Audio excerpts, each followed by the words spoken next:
ولقد أرسلنا نوحا إلى قومه إني لكم نذير مبين ألا تعبدوا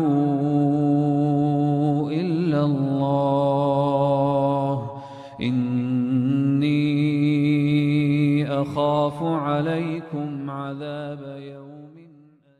Kata Nabi, Anda baru berdoa dengan menyebutkan nama Allah yang paling tinggi. Yang kalau disebutkan nama itu di awal doa, maka semua doa yang disampaikan akan dikabulkan. Semua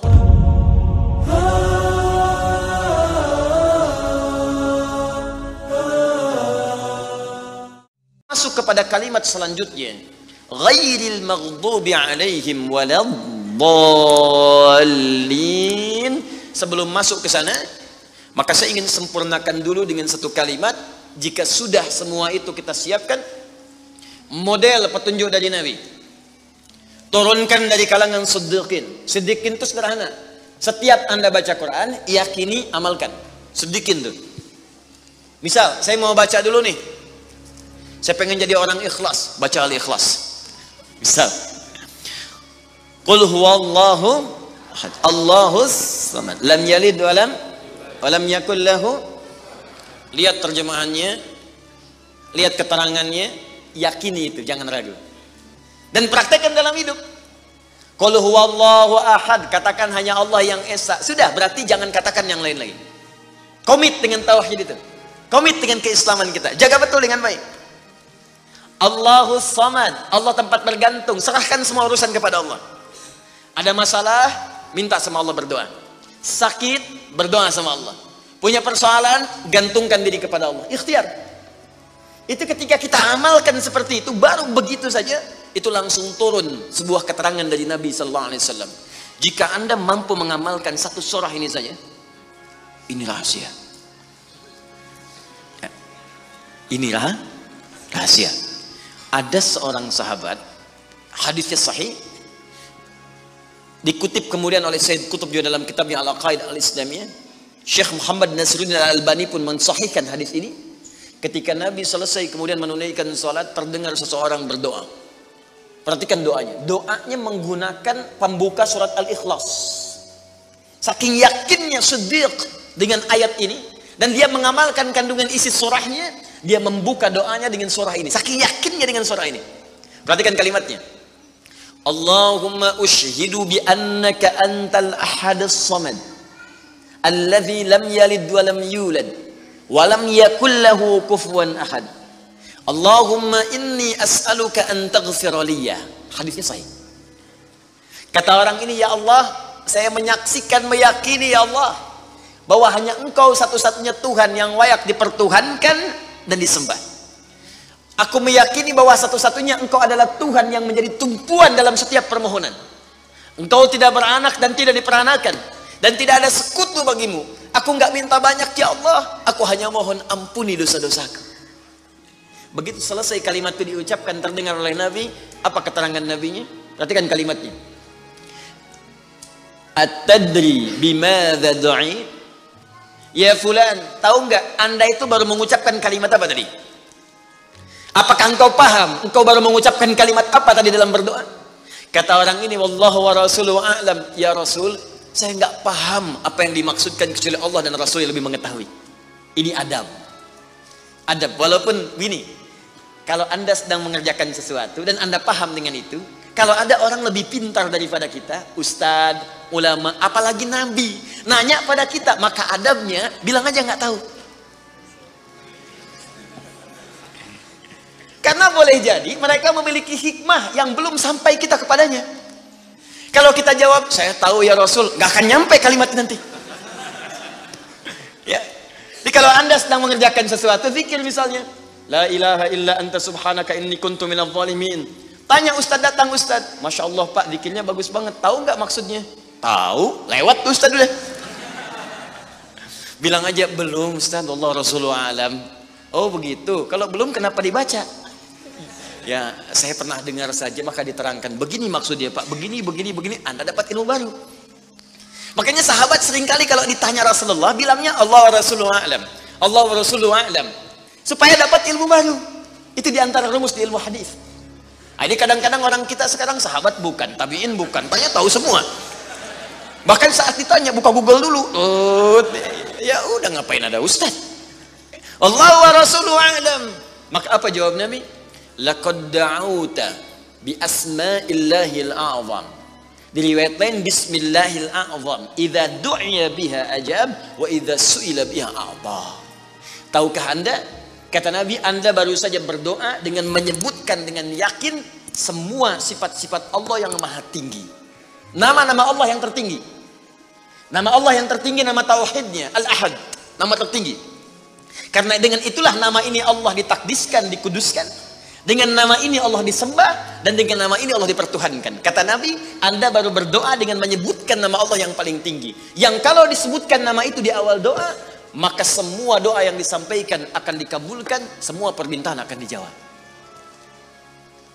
Tapi apakah semua orang yang membaca doa itu diawali dengan surah tadi akan dijawab? Belum tentu.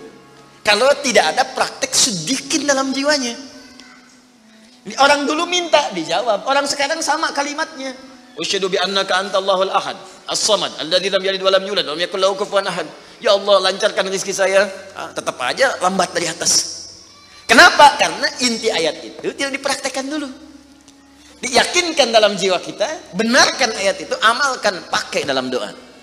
Jadi, dan itu buktinya. Kemudian apa ciri orang yang akan cepat kemudian dirahmati oleh Allah dengan menjadikan 4 contoh yang kemarin sebagai model? Nabi, Siddiqin, Syuhada, satu lagi Salihin, orang yang mengumpulkan amal soleh. Ingat, semua Bapak Ibu sekalian, ingat kalimat ini. Saya perlambat sedikit.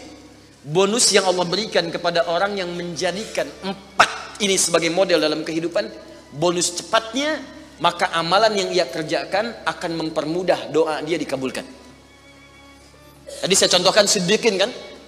Syuhada nggak usah ditanya. Orang-orang para syuhada itu bahkan sebelum wafatnya diberikan jalan-jalan kemudahan oleh Allah. Bahkan sebelum wafat kalau benar syahidnya, itu banyak doanya yang dikabulkan. Bukankah para ulama bagian dari mujahid fisabilillah? Berapa banyak para ulama yang mengangkat tangannya dikabulkan? Imam Ahmad bin Hanbal pernah lewat, kemudian ada seorang mengatakan, Syekh, anak saya sakit, tolong doa kepada Allah. Kata Imam Ahmad, kamu ini doa-doa sendiri katanya. Imam Ahmad ingin mengajarkan, kamu kan masih punya lisan. Kamu masih punya kemudian kekuatan, minta dulu sama Allah supaya ada ikhtiar.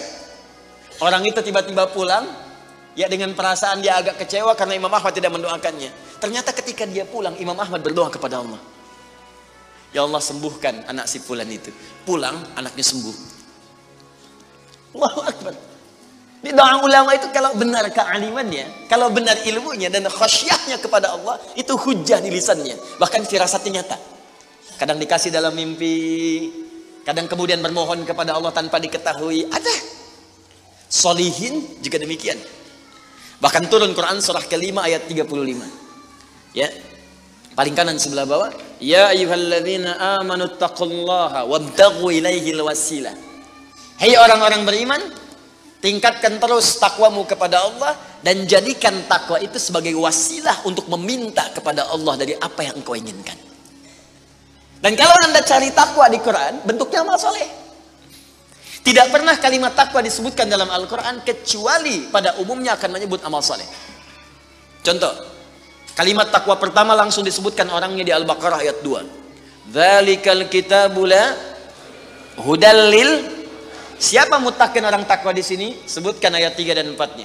Alladzina yu'minuna bil ghaib wa yuqimunas. Lihat sini. Iman dulu. Iman, baru kemudian salat. Masih ingat di pertemuan lalu, sebuah amal menjadi soleh kalau didahului oleh apa? Iman. Di iman itu nggak akan dipisahkan dengan amal soleh. Ada iman, maka amal berubah jadi soleh. Dalilnya Quran surah ke-103. Walas innal insana lafi illa alladzina amanu iman wa amilus soleh. Amal soleh. Apa wujudnya amal soleh itu? Jadi rumus cepatnya begini. Iman akan melahirkan sebuah amal yang dengan sifat iman ini menjadi soleh. Kalau iman dipadukan dengan amal soleh, maka akan berubah menjadi takwa namanya. Karena itu ketika Allah menyebutkan kalimat takwa dalam Al-Quran, baik dengan kata benda, ya, noun, muttaqin, muttaqun, atau kata kerja, verb, fi'il, tattaqun, yattaqun, ittaqau, pasti setelahnya akan bertemu dengan iman dan amal saleh.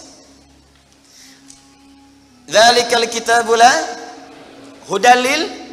Siapa muttaqin, orang takwa di sini? Alladzina yu'minuna bil ghaib wa iman lis salat. Wa mimma razaqnahum infaq, dan seterusnya. Al-Baqarah 183. Ya ayyuhalladzina amanu kutiba alaikumus iman, ya ayyuhalladzina amanu kutiba alaikumus syiyam, puasa. Kama kutiba alal ladzina min la'allakum taqwa. Jelas? Maka ketika lihat rumusannya, lihat formulanya. Ini agak jarang dibahasnya. Perhatikan formulanya. Kata Allah di Quran surah ke-5 ayat ke-35. Ya ayyuhalladzina amanu. Hai orang-orang yang telah beriman. Alhamdulillah modal ini ada. Masih beriman? Alhamdulillah. Berarti modalnya sudah ada kan? Nih, yang dipanggil ini. Hai orang-orang yang telah beriman. Yang belum beriman tidak hai. Ittaqullah. Tingkatkan takwamu kepada Allah. Yang diminta ini. Perhatikan rumusnya. Hai orang-orang yang telah beriman, tingkatkan takwamu kepada Allah. Wabtaghu ilaihil wasilah. Dan carilah dengan peningkatan takwa ini wasilah untuk mengabulkan doa-doa yang kita mohonkan. Jadi kalau kita ingin cepat dikabulkan doanya, dituntaskan persoalan hidupnya, maka kata Allah rumusnya tingkatkan apa? Takwa. Sekarang kita ingin tingkatkan takwa, apa rumusnya? Takwa itu formulanya iman plus. Nah, intinya di sini amal soleh. Jadi kalau kita kumpulkan amal soleh, kumpulkan, itu salah satunya ciri meningkatkan takwa. Kenapa takwa ditingkatkan? Untuk mengentaskan problem kehidupan kita. Bahkan nanti ada yang belum berdoa, saking tinggi ya takwanya, itu masalahnya diselesaikan oleh Allah tanpa dia meminta.